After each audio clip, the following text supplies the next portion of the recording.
Hello viewers, আসসালামু আলাইকুম। আমি রানী। আজকে আমি আপনাদেরকে দেখাবো কিভাবে ফ্লাওয়ার পিঠা তৈরি করতে হয়, মচমচে ফ্লাওয়ার পিঠা।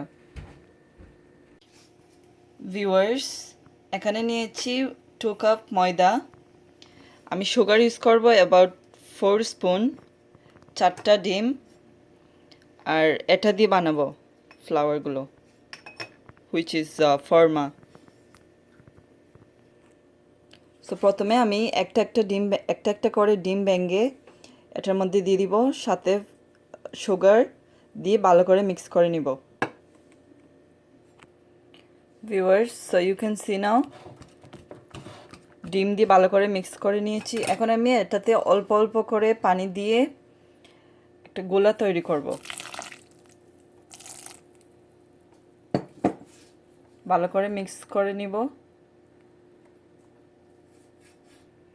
ভিউয়ার্স, তো দেখতে পাচ্ছেন আমাদের গোলা হয়ে গেছে, এরকম হতে হবে, ঠিক তেলের পিঠার মতো। এখন আমি এটা এখানে দিয়েছি অনেকক্ষণ থেকে।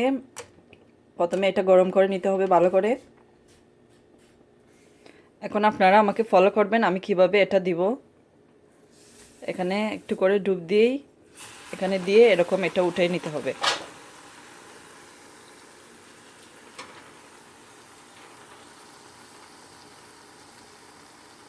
এটা একটু 2 মিনিটসের মতো বেজে নিব। এরকম করে করে সবগুলো পিঠা করে নিতে হবে। ভিউয়ার্স, দেখতে পাচ্ছেন আপনারা, হয়ে গেল আমাদের মজাদার ফ্লাওয়ার পিঠা ফর্মা। আশা করি আপনারা লাইক করবেন। Please subscribe me on YouTube. Thank you. আল্লাহ হাফিজ।